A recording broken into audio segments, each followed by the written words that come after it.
ইমানের পরীক্ষা গত 18 বছরে যা হয়েছে, ইমানের পরীক্ষা কত কঠিন হয় এটা তো আল্লামা সাঈদী দেখিয়ে দিয়ে গেছে। 15 বছর 1 মাস উনি জেলে ছিলেন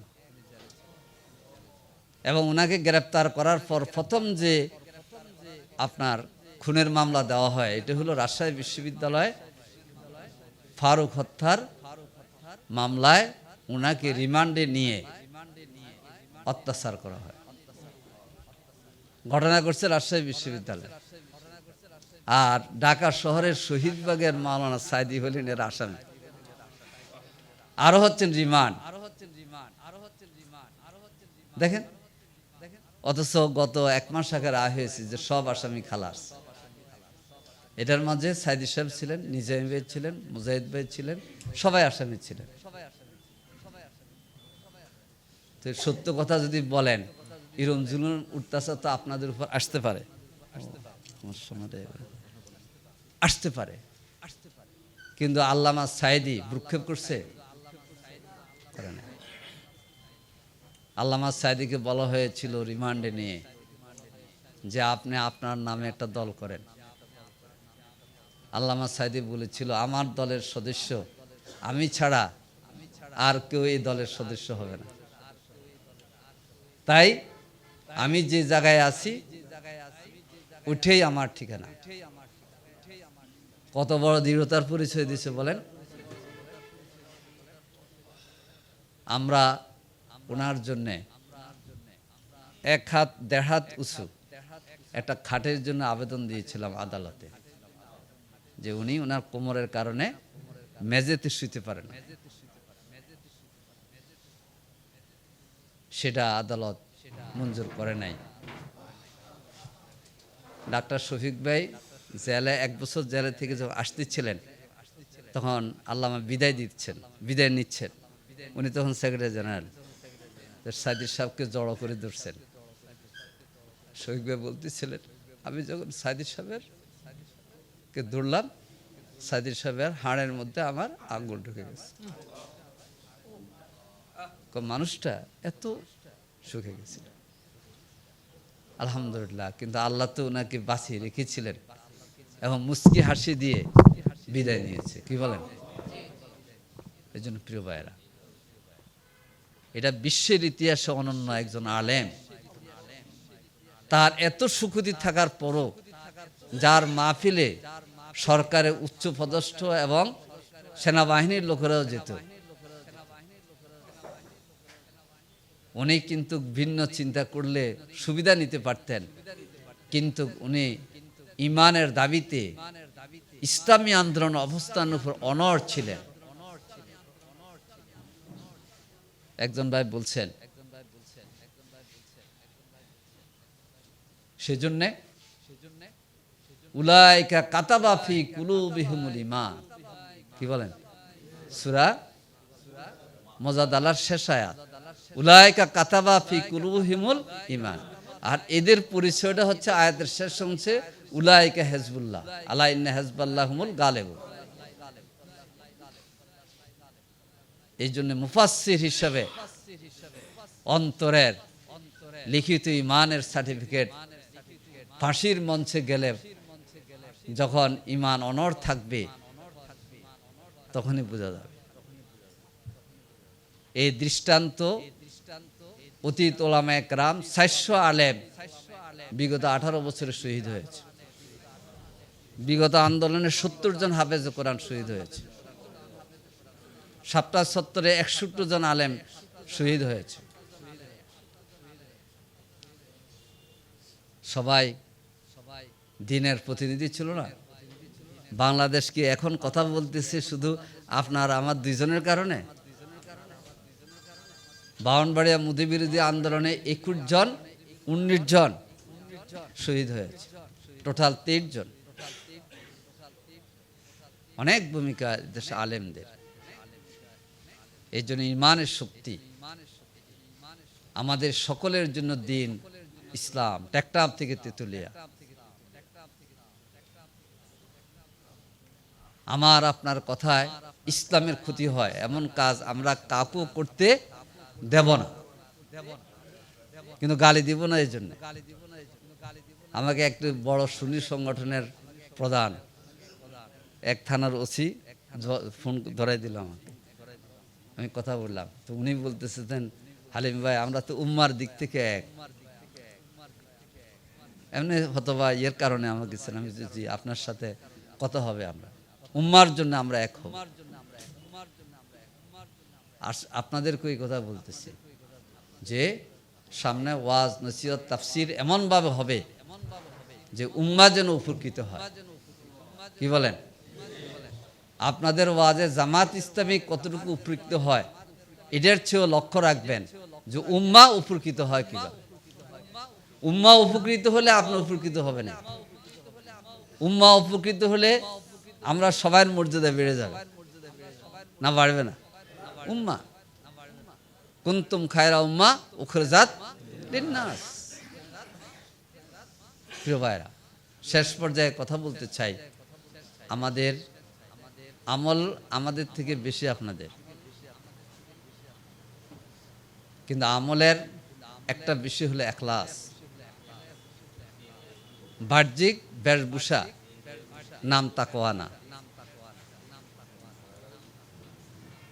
অন্তর আল্লাহমুখী হওয়ার নাম কি? তাকওয়া। কি আয়াত? লান ইয়ানালাল্লাহু লুহুমুহা ওয়ালা দিমাউহা ওয়ালাকিন ইয়ানালুহু মিনহুম তাকওয়া। আল্লাহর কাছে পশু কুরবানির গোশত পৌঁছায় না, রক্ত পৌঁছায় না, পৌঁছায় কি? তাকওয়া। আর তাকওয়া এই জন্য যারা ওয়াইজ দেখেন, একটা হচ্ছে কালেমাতুত তাকওয়া, লিবাসুত তাকওয়া, কালবুত তাকওয়া, জাদুত তাকওয়া। একটা আত্মসমালোচনা করি আমরা, যে ওয়াজ করতেছি ৫,০০০ লোকের সামনে, আপনার কথার কারণে কিন্তু একজন নামাজি হয়ে যাচ্ছে, কিন্তু আপনার জামাতের নামাজ আপনার ত্রুটি হয়ে যাচ্ছে কিনা দেখতে হবে। এরপরে প্রিয় ভাইরা, লেনদেন মুআমালাত পরিচ্ছন্ন পরিষ্কার হইতে হবে। আলেম ওলামারা কোনো ব্যবসায় সমিতি থাকলে মানুষ এটাকে বিশ্বাস করে। একজনের ব্যবসা করার পুঁজি নেয় ৫ লাখ টাকা, সে ৫ কোটি টাকার ব্যবসা করে, আর ও ব্যবসার সমিতির সভাপতি হইলেন আপনি বা সদস্য হইলেন। এই জাতীয় কাজ আমরা যারা করি, আপনারা না, এটা উত্তরবঙ্গের কথা বলতেছি, একেবারে দূরে থাকতে হবে। অর্থাৎ লেনদেন, আচার আচরণ, সামাজিক লেনদেন, টাকা লোন নিয়ে টাকা না দেওয়া, এই জাতীয় কোনো অবস্থা যেন যিনি মুফাসসিরে কোরআন, যিনি মেহরাবের ইমাম, তার হতে পারবে। আজহার ভাইয়ের উদাহরণ নেন, যিনি 14 বছর, আজহার ভাইয়ের 1 টাকা কোনো লোন নাই। তা আমি এগুলো আজহার ভাই কি কইছে, না আমার ছাত্র জীবন থেকে আমার যায় আয় তার থেকে কম আমার ব্যয়। তা আমি বললাম যে কইছে 3টা কথা বলবা লোক জনশক্তিকে। একটা কথা হচ্ছে লোন করা যাবে না। তখন ব্যাখ্যা দিল কেন? লোন যে ব্যক্তি করে, সন্তানরা কিন্তু লোন পরিশোধ করে না। এই জন্যে এই সব দিক থেকে পরিচ্ছন্ন থাকতে হবে আপনাদের, তাহলে আপনাদের দাওয়াতে অ্যাকশন হবে বেশি। এক তাফসির মাহফিলে দিনের জন্য, উম্মার জন্য অনেক লাভ বয়ে আনে। আপনাদের আমলের পাহাড়দার হচ্ছে মানুষ। মনে করেন না ওয়াজ করে চলে আসছেন, মানুষ দেখতেছে না। এই আমলের প্রভাবে ইনশাআল্লাহ দিন আলোকিত হয়ে যাবে। সম্মানিত ভাইয়েরা, আসুন, আগামী দিনের বাংলাদেশ ইসলামের সম্ভাবনা দেখা দিয়েছে না, দেখা দেয় নাই। আমরা উম্মার জন্য কাজ করতে যাব। আমি অনুরোধ করব, এই কাজ করতে গিয়ে আলেম হিসাবে এবং মেহরাবের ইমাম হিসাবে অন্য দলের লোকেরা আঘাতপ্রাপ্ত হয় এমন ভাষা প্রয়োগ করবেন না। আপনাদের ভাষা হবে মার্জিত। যেমন সৎ লোকরে ভোট দেন একথা যদি বলেন তাহলে কোনো অসুবিধা আছে? কোনো অসুবিধা নেই, কোনো অসুবিধা নেই। কিন্তু আমি বলবো যে সৎ লোকরে ভোট দেন, তাহের বাবুকে ভোট দেন, এটা আমি বলবো, এটা আপনার বলার দরকার নেই। ঠিক এইভাবে যদি সতর্কতা অবলম্বন করেন আপনারা উম্মার কাছে সম্মানিত হবেন, আল্লাহ তাআলার কাছেও সম্মানিত হবেন। আল্লাহ তাআলা বলবেন উদখুলুহা বিসালাম যালিকা ইয়াউমুল খুলুদ লাহুম মা ইয়াশাউনা ফিহা ওয়া লাদাইনা মাজিদ। আল্লাহ তাআলা আমাদের সকলকে দ্বীনের পথে মাজলিসুল মুফাসসিরিন কুমিল্লা দক্ষিণ জেলার আয়োজনে আজকে আয়োজিত এই প্রোগ্রামে আমি সবার কাছে অনুরোধ জানাবো, আসুন দ্বীনের আলো এইভাবে আমরা সব জায়গায় পৌঁছিয়ে দিই।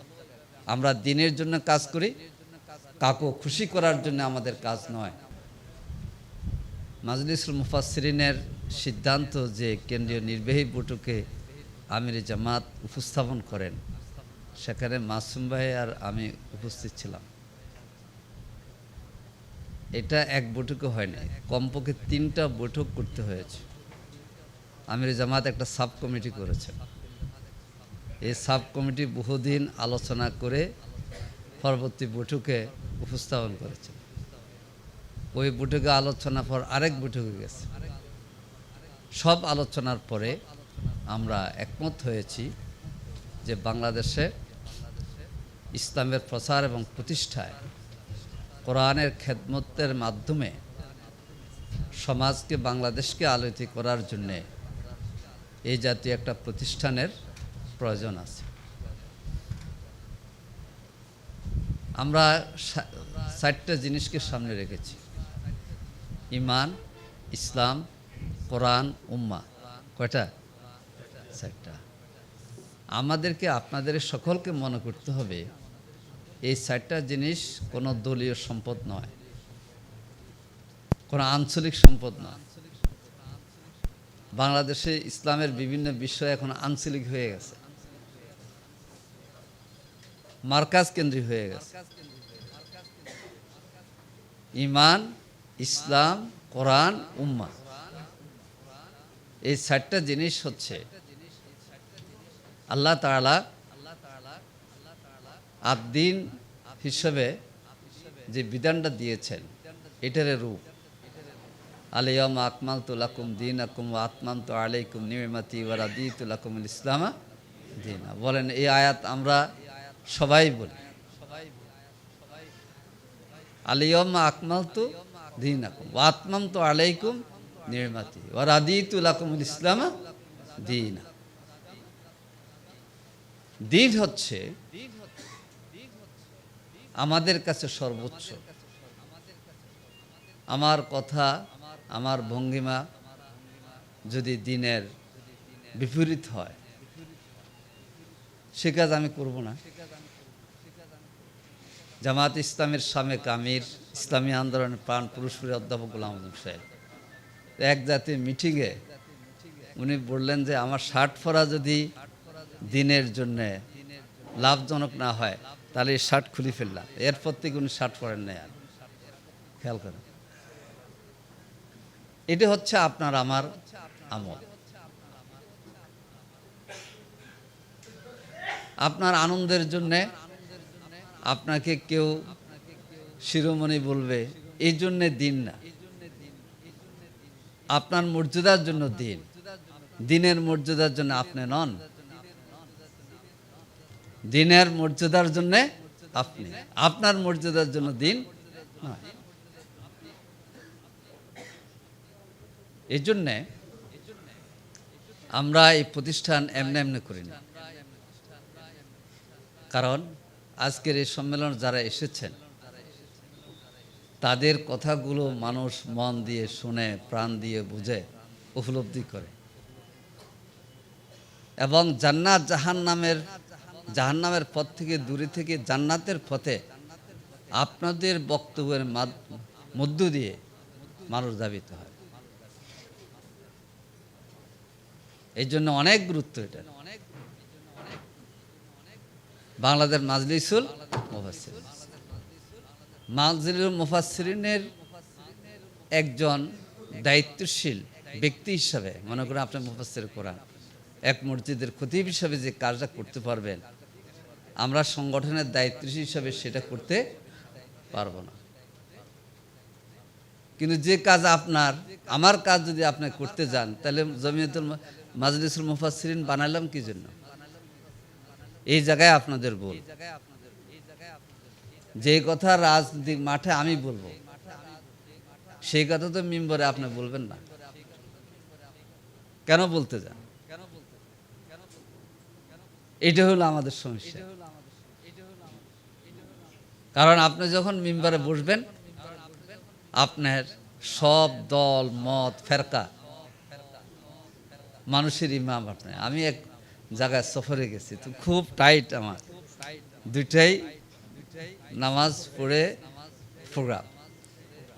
আমার গাড়ি থামাইলো ড্রাইভার, বলে জুমার নামাজ পড়ি। ঠিক 1:30 বাজার 5 মিনিট আগে গেলাম, যাই 2 রাকাত সুন্নত বসলাম, আবার মুসাফির। কিন্তু দেখা যায় খুতবা শেষ তো করে নামাজ তো 10 মিনিট কেরাতে গেল, অসুবিধা নেই, বা 5-7 মিনিট পরে নামাজ শেষ করি। যে আমি বললাম মুনাজাত করে না করে উঠি কিভাবে, অভ্যাস আছে মুনাজাত করা। মুনাজাত দিলাম, ভাই কেরাত যায় পড়ছে নামাজে, তার থেকে মুনাজাত করে ফেলছিলাম। অথচ এই রোডের পাশে মসজিদ, এবং আমার মানে 1 ঘন্টা প্রোগ্রাম লেট হয়ে গেল।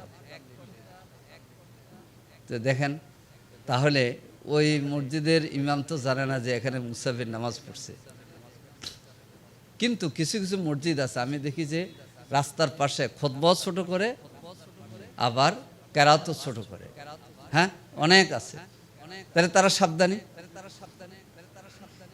এই যে সচেতনতা, আপনি তো ইমাম, আপনি তো মুফাসসির, আপনাকে 4টে দিনে ধারণ করতে হবে: ঈমান, ইসলাম, কোরআন, উম্মাহ।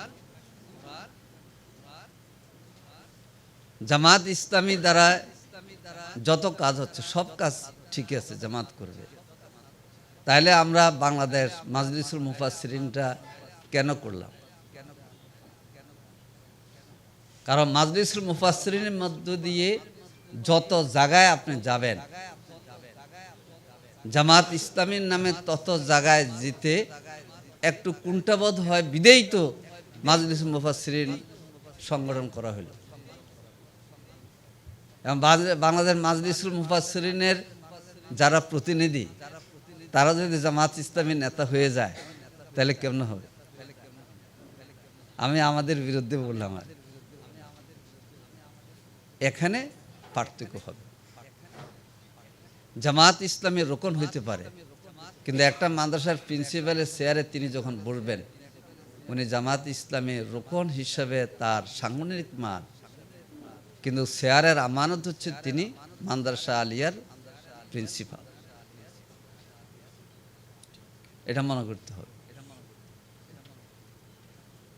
দেখেন না, আমরা প্রস্তাব দিছি যে দলীয় প্রধান আর সরকার প্রধান একজন হইতে পারবে না, বলছি কি না? বুঝে শুনেই দিছি, বুঝে শুনে দিলাম। কিন্তু বাংলাদেশের ব্যক্তি কি কোনটা ছাড়তে চায়? যেন একদল ছাড়ে না। কারণ রাষ্ট্রের যিনি প্রধান হবেন, সরকারের প্রধান যিনি হবেন, তিনি সকলের। তাকে যে ভোট দিয়েছে তারও তিনি, যে ভোট দেন তারও। এই জন্যে আমির জামাত মনে তার মনের বেদনা সবাইকে বুঝতে পারেনি, কি জন্য উনি মাজলিসুল মুফাসসিরিন গঠন করলেন। এখন আসুন আমরা মূল কথা বলি। বাংলাদেশ জামাত ইসলামী 1941 সালে প্রতিষ্ঠিত হয়, বলেছে এখানে 80 বছর। জামাত কি করতে চায়? যে ইসলাম একটি পরিপূর্ণ জীবন ব্যবস্থা, এই জিনিসটাকে আমরা তুলে ধরার চেষ্টা করেছি। আলহামদুলিল্লাহ, বাংলাদেশে আগে যারা রাজনীতি হারাম বলতেন, সিয়াসত হারাম, তারা সিয়াসত জায়েজ না, শুধু সিয়াসতের নেতৃত্ব দিচ্ছে। তো এটা আমাদের অর্জন না? সুফুয়া মাদ্রাসা দিয়ে আমরা শুরু করি। সুফুয়া মাদ্রাসা যখন আব্দুল খালেক ভাই সহ উনি আগে গেছেন পিপুলিয়া থেকে, আমরা পিপুলিয়া থেকে সুফুয়া গিয়েছি। তখন আমরা কয়েকজন গুটি করতে, আর সবাই হিজবুল্লাহ বলতো। আলহামদুলিল্লাহ সেখানে ধীরে ধীরে সংগঠন অনেক বড় হয়েছে।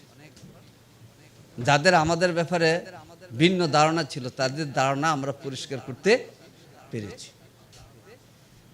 সেজন্য আজকে দেখুন বাংলাদেশে ইসলামপন্থীদের মর্যাদা কত উঁচুতে গেছে।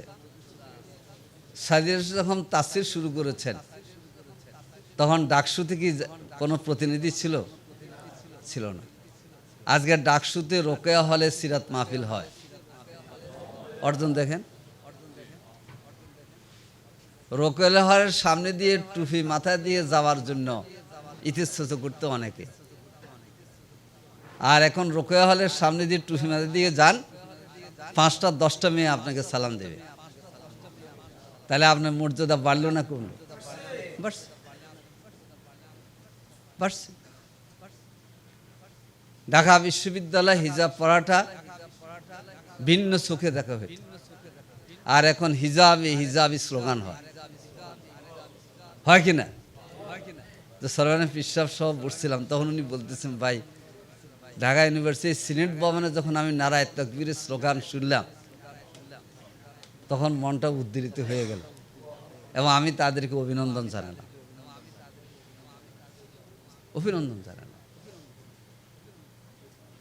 এর জন্য আজকে মুফাসসির মাজলিস মুফাসসিরের নামে আহত এই সম্মেলনে আমরা বলতে চাই, আমাদের যে দিন আল্লাহ তাআলা আল ইসলাম দিয়েছেন, এই ইসলামকে আমি আপনি একজন দাড়ি হিসাবে সকলের জন্য উপযোগী করে আমরা তুলে ধরব। দাড়ির চেয়ারে বসে এবং মিম্বারে বসে এমন কথা আসবে না যে কোনো একজন মুসল্লি মনে করবে যে উনি আমারকে আঘাত করে কথা বলছে। এত সতর্কভাবে কথা বলার জন্য চেষ্টা করবে। দেখেন সাইদি সাহেব গরমও করতে আবার ঠান্ডাও করতে, উনাকে যারা পছন্দ করতো না তারাও উনার মাহফিলে আসতেন। কেন? কথা কিছু গরমের 2-1টা আগে পরে হয়ে গেল, কিন্তু এত হৃদয়গ্রাহী কথা বলতেন, জান্নাত জাহান্নামের বর্ণনা এত সুন্দর নিখুঁতভাবে তুলে ধরতেন। জাহান্নামের বর্ণনা চোখে পানি আসতো, জান্নাতের বর্ণনা খুশি হয়ে যেত। আমাদের এইভাবে হওয়া উচিত কিনা? আজকে বাংলাদেশে ইসলামপন্থীদের মধ্যে একেবারে বাস্তব ঐক্যের নমুনা দেখা যাচ্ছে। আল্লামা সাইদি রাহেমাহুল্লাহ, ইত্তেহাদুল উম্মাহ মাওলানা মহিউদ্দিন খান রাহেমাহুল্লাহ, ওনারা 82 সাল থেকে এই করে অনেক দূর অগ্রসর হয়েছিলেন, কিন্তু এত অগ্রগতি দেখে যেতে পারেন না। সম্মিলিত ইসলামী সংগ্রাম পরিষদের মধ্যে দিয়ে হাফিজ হুজুর রাহেমাহুল্লাহ আন্দোলন করেছিলেন 81 পর 82 থেকে 90-এর কাছাকাছি সময় পর্যন্ত। কিন্তু উনাদের ওই সময়ের কাজগুলি এখনকার সময়ের জন্য দলিল এবং স্মারক। এখন আমরা 6টা ইসলামী দল দেখেন ঐক্যবদ্ধ, এর সাথে আরো 2টা সমমনা দল আছে। বাংলাদেশ জামাত ইসলামী, ইসলামী আন্দোলন বাংলাদেশ, বাংলাদেশ খেলাফত মজলিস,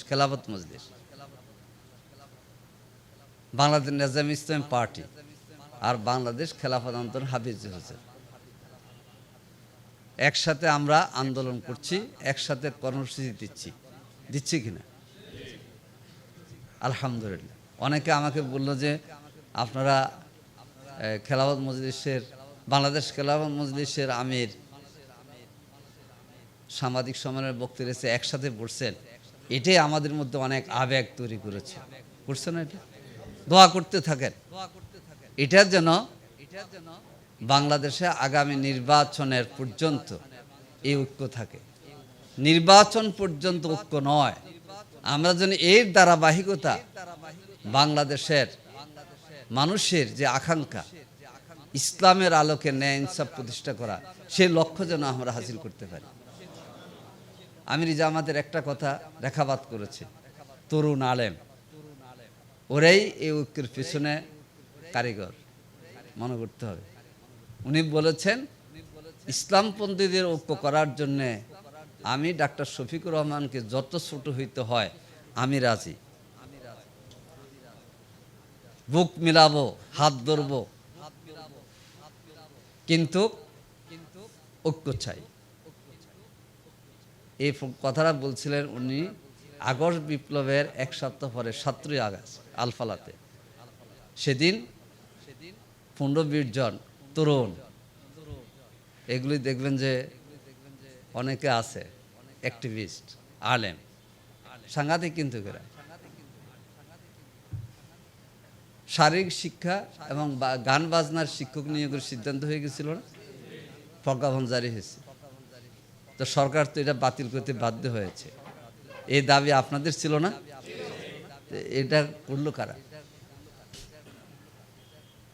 আমরা প্রথম 10 জন বসছিলাম এই গ্রুপের, আলহামদুলিল্লাহ বলছে আমরা নিয়মতান্ত্রিক দাবি জানাবো, এবং সরমানায় ফিরসাব সহ আমরা অনেকের সাথে কথা বলেছি।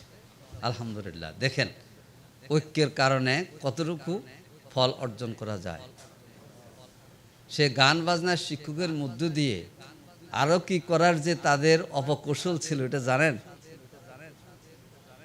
এই জেন্ডার ইস্যু তুলে ওখানে সমকামিতা সহ আরো অনেক কিছু ঢুকানোর জন্য তাদের অপচেষ্টা ছিল।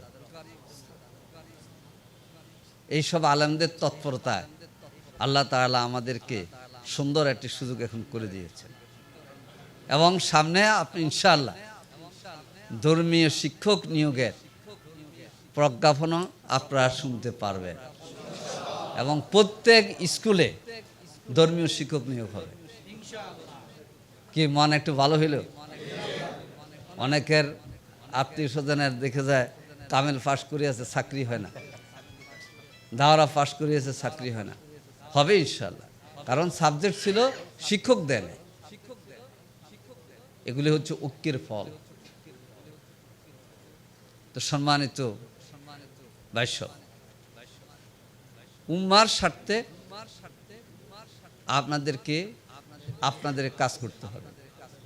উম্মার কুনতুম খায়রা, আমি ওদিন তানজিমুল উম্মার সম্মেলনে বলেছি হাফেজদের, কাজ করব উম্মার জন্য।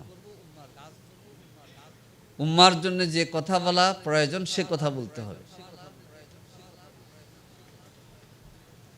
আপনাকে সুরের কণ্ঠে প্রতিষ্ঠিত করার জন্য বললে এটা একলাস হবে না। অনেকগুলো গুরুত্বপূর্ণ কথা হিসেবে বলে গেছেন, এগুলির সাথে আমি একমত, এগুলি আমারও কথা। আপনি যা আপনাকে আপনি গুণ অর্জন করে মানুষের কাছে গ্রহণযোগ্য করার চেষ্টা করেন,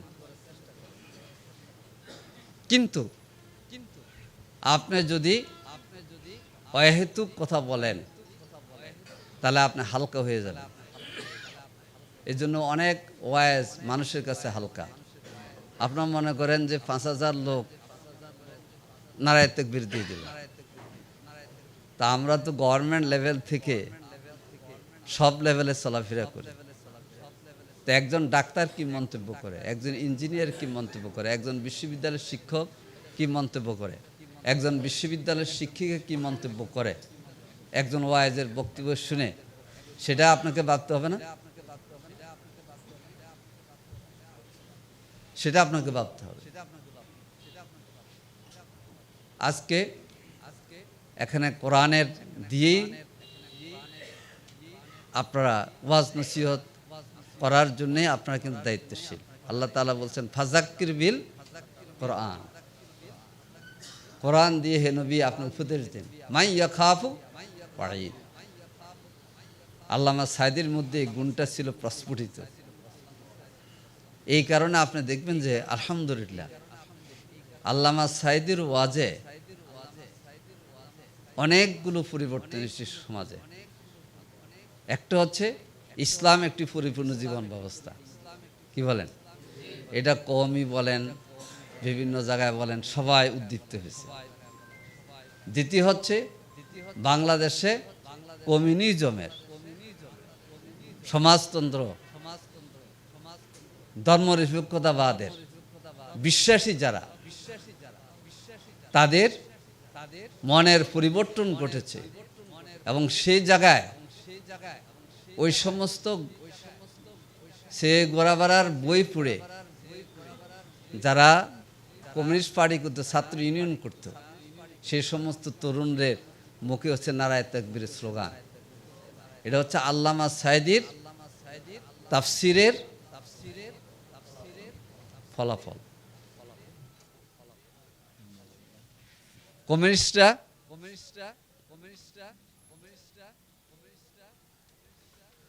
কমিউনিস্টরা উনার বিরুদ্ধে এত বেশি গেছে কেন? আপনার ৮০-র দশক পর্যন্ত বাংলাদেশের বিশ্ববিদ্যালয়গুলোতে ছাত্রদের নিয়ন্ত্রণ করত ছাত্র ইউনিয়ন এবং কমিউনিস্ট পার্টি। এই যে পরিবর্তনটা আসলো, এর পিছনে আল্লামা সাঈদীর অবদান আছে, আপনাদের এই পর্যন্ত আপনাদের অবদান আছে।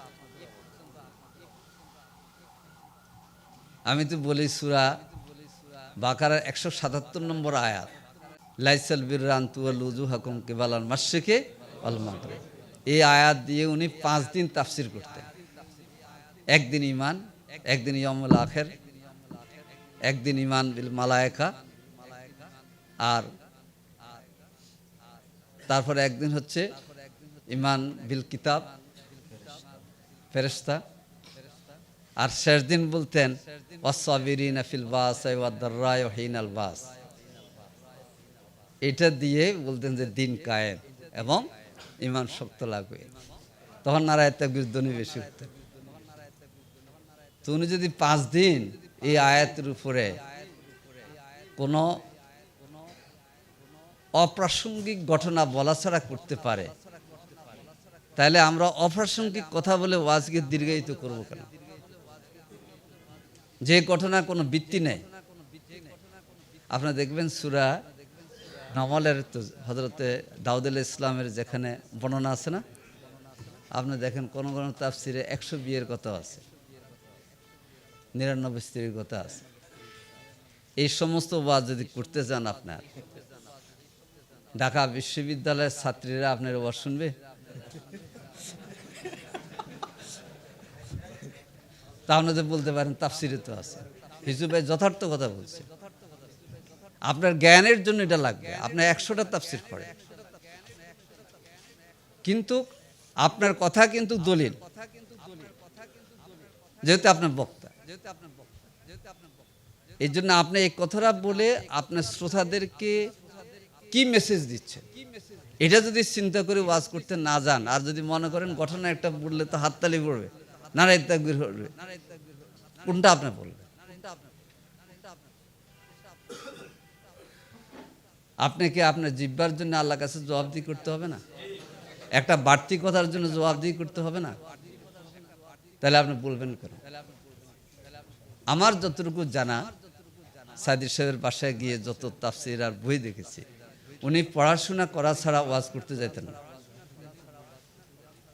বলে যে উনার জন্য পড়াশোনা লাগবে। আপনারা অনেকে এখানে আমার থেকে অনেক জ্ঞানী, কিন্তু আল্লামা সাঈদী অনেক পড়াশোনা করতেন এবং উনি কোনো কোনো কথায় মত বিনিময় করতেন আল্লামা কামাল উদ্দিন জাফরের সাথে, বা উনি তো অভিভাবক তুল্য মনে করতেন অধ্যাপক গোলাম আজম সাহেবকে। এইগুলি আপনাদের লাগবে। আপনার কোনো একটা নতুন তথ্য পেয়েছেন, পেয়ে বলবেন না যে এটা তো কেউ বলে নাই, এখন আমি বলবো কিনা, আমি শেয়ার করি, একটা হেজুরকে ফোন দিবে, এই একটা পেলাম, এই কথাটা প্রকাশ করার মতো অবস্থা আছে কিনা। আমরা আমাদের সাংগঠনিক জীবনে এগুলি চর্চা করি। আমি একটা বুঝলেই বলি না, আমি মাসুম ভাইয়ের সাথে শেয়ার করি যে মাসুম ভাই এই নিয়মটা কি, ব্যাপারে আসলে আমাদের উদ্যতন দৃষ্টিভঙ্গি কি। এই জিনিসগুলি হলে বর্তমান এই মুফাসসিরদের মাধ্যমে আমাদের যে সফলতা আছে, কিছু কিছু কারণে যে আমাদের অর্জনটা বিলীন হয়ে যায়, এই জিনিসটা থাকবে না। আলহামদুলিল্লাহ অনেক অর্জন আপনাদের কারণে, অনেক অর্জন। বাংলাদেশে ইসলামের প্রতি এই যে অনুরাগ তৈরি হয়েছে মানুষের, নারী পুরুষ সবাই, ছাত্র ছাত্রীদের, এই পিছনে তো আল্লাহ তাআলা আপনাদের মতো লোকদের অবদান এখানে নিহিত আছে। কিন্তু এটাকে প্রশ্নবিদ্ধ যদি হয়ে যায়, আমাকে কয়েকজন সাংবাদিক বলেছেন যে হালিম ভাই এই দুইজন বক্তাকে থামান, এইভাবে ফোন করে। প্রথম আলোকে তো আপনার যেমন প্রথম আলোর একজন সাংবাদিকও বলেছে, সে কিন্তু আমাকে বলতেছে আমি কিন্তু হালিম ভাই আল্লামা সাঈদীর সব বক্তৃতা আমার কাছে আছে, আমি ওনার বক্তৃতা পড়ি। ওই সাংবাদিক সাঈদী সাহেবের বক্তৃতার ধরন আর ওনাদের ধরন তো মিলে না। যদি বক্তা থামান, আমি বলছি থামাইছি, বলছে না একজনকে বলছেন শুনছি, আরেকজনকে ধরেন। দেখেন কিন্তু সুন্দর সুন্দর কথাই ওনারা বলেন, বা আমরাও বলছি, আমাদের তো ভাই। এই জন্য দিনের যে অর্জনটা আজকে সারা বাংলাদেশে মানুষ মুখিয়ে আছে যে ন্যায় ইনসাফের পক্ষে কখন ভোটটা দিবে, কি বলেন। সেই জন্য তো আপনাদের অবদান আছে, আমাদের সবার অর্জন আছে। এই অর্জন বিফলে যেন না যায়, এই জন্যই কিন্তু মাজলিস মুফাসসিরিন আজকের সম্মেলন, এবং সেটাতে আমরা সফলতা লাভ করবো ইনশাআল্লাহ। আল্লাহ তাআলা আমাদের অতীতের সকল নেক আমলকে কবুল করুন। সুবহানাকা আল্লাহুম্মা বিহামদিক আশহাদু আল্লা ইলাহা ইল্লা আনতা আস্তাগফিরুকা ওয়া আতুবু ইলাইক।